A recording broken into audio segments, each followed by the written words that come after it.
আসসালামু আলাইকুম। আজ 23শে মে 2025 শুক্রবার। আজকের সংবাদপত্র নিয়ে হাজির হয়েছি আমি আনোয়ার বাবু। প্রথমেই দৈনিক সমকাল। সমকালের প্রধান শিরোনাম হচ্ছে হতাশ প্রধান উপদেষ্টা, পদত্যাগের আলোচনা। আসুন সংবাদটির একটু ভেতরে প্রবেশ করি। দেশের চলমান পরিস্থিতিতে হতাশা ব্যক্ত করেছেন প্রধান উপদেষ্টা ডক্টর মোহাম্মদ ইউনূস। নানা পক্ষের প্রতিবন্ধকতার পাশাপাশি রাজনৈতিক দলগুলোর অসহযোগিতায় তার সরকার কাজ করতে পারছে না বলেও ক্ষোভ প্রকাশ করেন তিনি। এ অবস্থায় তার দায়িত্বে থাকার প্রয়োজনীয়তা আছে কিনা তা নিয়ে সহকর্মীদের সঙ্গে আলাপ করেছেন ডক্টর মোহাম্মদ ইউনূস। গতকাল বিকেল থেকে এই আলোচনা প্রধান উপদেষ্টার পদত্যাগে গুঞ্জন হিসেবে ডালপালা মেলে। বিকেল 4টায় বিএনপি সংবাদ সম্মেলন করে নির্বাচনের পথনকশার দাবি জানায়, অন্যথায় সরকারকে সহযোগিতা করা কঠিন হবে বলে তারা মত দেয়। বিকেল 5টার দিকে জামায়াতে ইসলামী দলের নির্বাহী কমিটির সভা করে এবং সর্বদলীয় সভা ডাকার জন্য প্রধান উপদেষ্টার প্রতি আহ্বান জানায়। সন্ধ্যায় এনসিপি নেতারা প্রধান উপদেষ্টার সঙ্গে দেখা করেন। গণমাধ্যমকে তারা জানান, প্রধান উপদেষ্টাকে তারা পদত্যাগ না করার জন্য অনুরোধ করেছেন। ঢাকা দক্ষিণ সিটি কর্পোরেশনের মেয়র হিসেবে বিএনপি নেতা ইশরাক হোসেনকে শপথ পড়ানোর চলমান আন্দোলন থেকে আজ দুই উপদেষ্টা মাহফুজ আলম ও আসিফ নজরুল সজীব ভুঁইয়ার পদত্যাগের দাবি করা হয়েছে। পরে এক সংবাদ সম্মেলনে বিএনপি এ দুই উপদেষ্টা সহ জাতীয় নিরাপত্তা উপদেষ্টা খলিলুর রহমানেরও অব্যাহতি দাবি করেছে। বিএনপির এ দাবির পাল্টা প্রতিক্রিয়ায় অন্তর্বর্তী সরকারের 3জন উপদেষ্টাকে বিএনপির মুখপাত্র হিসেবে আখ্যায়িত করে পদত্যাগে বাধ্য করার হুঁশিয়ারি দিয়েছে এনসিপির শীর্ষস্থানীয় একজন নেতা। তবে তা সংস্কার সুপারিশ বাস্তবায়ন না হলে। এই 3জন হলেন আইন উপদেষ্টা আসিফ নজরুল, অর্থ উপদেষ্টা সালেউদ্দিন আহমেদ এবং পরিকল্পনা উপদেষ্টা ওয়াহিদুদ্দিন মাহমুদ। একাধিক রাজনৈতিক দলের নেতারা বলছেন, বিএনপি এবং এনসিপি অধৈর্য হয়ে গেছে। সরকার রাজনৈতিক দল ও বৃহত্তর জনগোষ্ঠীর সমর্থনকে কাজে লাগাতে ব্যর্থ হয়েছে। কিছু উপদেষ্টা নিজেদের প্রশ্নবিদ্ধ করে ফেলেছেন। কয়েকটি উল্লেখযোগ্য ঘটনার দায়িত্বপূর্ণ আচরণ না করায় সরকারের সংকট তীব্র হয়েছে। করিডোর বন্দরের মতো বিষয়ে কাজ করতে গিয়ে সরকার সবকিছু লেজে গোবরে করে ফেলেছে। সমকালের আরেকটি সংবাদ হচ্ছে, শেখ হাসিনার বিরুদ্ধে 17 বছরের পুরনো অভিযোগ পুনর্যাচাই। ক্ষমতাচ্যুত প্রধানমন্ত্রী শেখ হাসিনার অবৈধ সম্পদ অর্জনের 2007 সালের একটি অভিযোগ পুনর্যাচাইয়ের সিদ্ধান্ত নিয়েছে দুর্নীতি দমন কমিশন।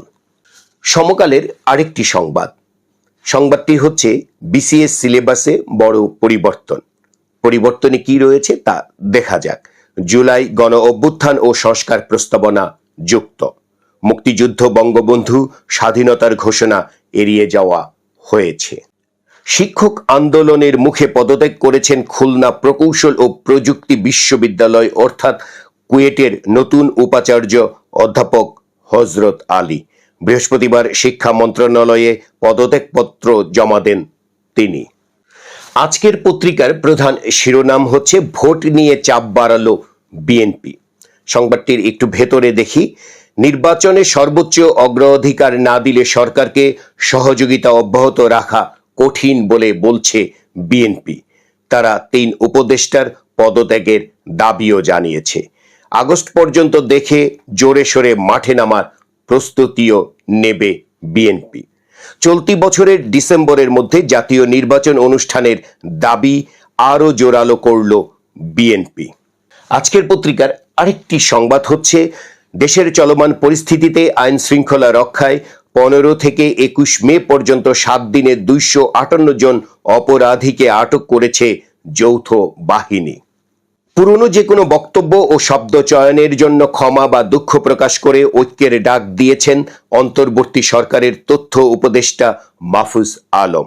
গতকাল বৃহস্পতিবার বিকেলে নিজের ভেরিফাইড ফেসবুক পোস্টে তিনি দেশপ্রেমিক শক্তির ঐক্যের কথা জানান।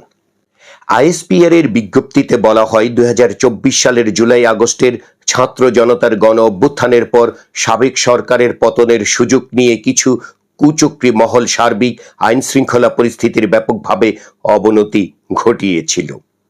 এর ফলে সরকারি দপ্তর ও থানায় হামলা, রাজনৈতিক নেতাকর্মী ও সমর্থকদের উপর আক্রমণ, বাড়িঘরে অগ্নিসংযোগ, মব জাস্টিস, চুরি, ডাকাতি সহ নানা বিশৃঙ্খলার ঘটনা ঘটে। এই নাজুক পরিস্থিতিতে সাধারণ মানুষের মধ্যে নিরাপত্তাহীনতা তৈরি হয়েছিল। এ অবস্থায় ঢাকা সহ দেশের প্রায় সব সেনানিবাসে প্রাণ রক্ষার আশায় বিভিন্ন রাজনৈতিক ব্যক্তিবর্গ সহ বিভিন্ন শ্রেণী পেশার নাগরিক আশ্রয় প্রার্থনা করে।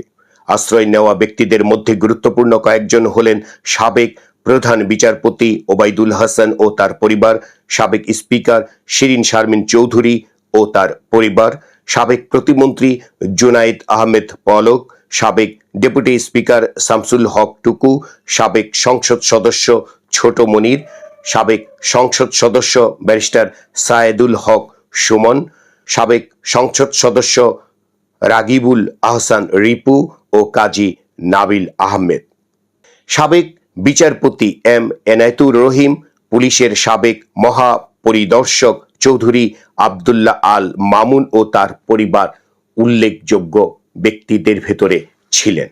তাদের মধ্যে জুনায়েদ আহমেদ পলক, চৌধুরী আব্দুল্লাহ আল মামুন, শামসুল হক টুকু, রাগিবুর আহসান রিপু এবং ব্যারিস্টার সুমন ইতিমধ্যে গ্রেপ্তার হয়ে কারাগারে রয়েছেন।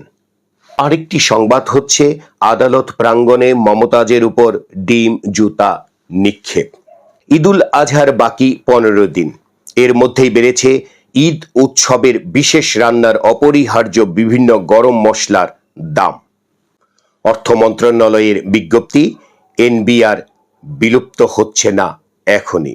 বৃহস্পতিবার হাইকোর্ট প্রাঙ্গণে নিরাপত্তা ব্যবস্থা জোরদার করা হয়। এ সময় সেনাবাহিনীর সদস্যদের সেখানে অবস্থান নিতে দেখা যায়। একটি অন্যরকম খবরটি প্রতিদিনের বাংলাদেশের শেষ পৃষ্ঠায় রয়েছে। যুক্তরাজ্যের দৌড়বিদ উইলিয়াম গুডস বয়স 31 বছর, মাত্র 35 দিন দৌড়ে অস্ট্রেলিয়ার এক প্রান্ত থেকে আরেক প্রান্তে গেছেন বলে তিনি দাবি করেছেন। উপদেষ্টা আসিফ মাহমুদ তার ভেরিফাইড ফেসবুকে পোস্ট দিয়েছেন। তিনি লিখেছেন, যে কুমির ডেকে আনছেন তা আপনাদেরকেই খাবে। ইত্তেফাকে কি রয়েছে তা দেখে নেওয়া যাক। ডিসেম্বরে নির্বাচন না দিলে সরকারকে অসহযোগিতার হুঁশিয়ারি বিএনপির। 3 উপদেষ্টার পদত্যাগ দাবি।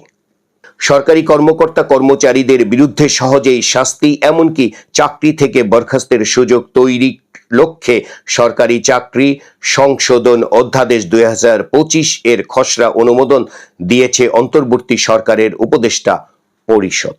এবার যুগান্তর। সড়কে অবস্থান কর্মসূচি স্থগিত ঘোষণা, রিট খারিজ, ইশরাকের শপথে বাধা নেই। অফিসার্স অ্যাড্রেসে বুধবার সেনাবাহিনী প্রধান ওয়াকার উজ্জামান জানিয়েছেন, আগামী ডিসেম্বরের মধ্যে জাতীয় সংসদ নির্বাচন হওয়া উচিত। এছাড়া তিনি চট্টগ্রাম বন্দর ও করিডোর নিয়েও মন্তব্য করেছেন। তার এ মন্তব্য জন আকাঙ্ক্ষার প্রতিফলন বলে মনে করছেন বিশ্লেষকরা। যশোরের অভয়নগরের নোয়াপাড়া পৌর কৃষক দলের সভাপতি মোহাম্মদ আতিকুল ইসলামকে কুপিয়ে ও গুলি করে গতকাল হত্যা করেছে সন্ত্রাসীরা। এই ছিল আজকের সংবাদপত্রে গুরুত্বপূর্ণ সংবাদ। আমাদের আজকের সংবাদপত্র যদি আপনার ভালো লাগে তাহলে এটিতে একটি লাইক দিন, আপনার কমেন্ট লিখুন এবং বেশি বেশি করে অন্যদের দেখার জন্য শেয়ার করুন।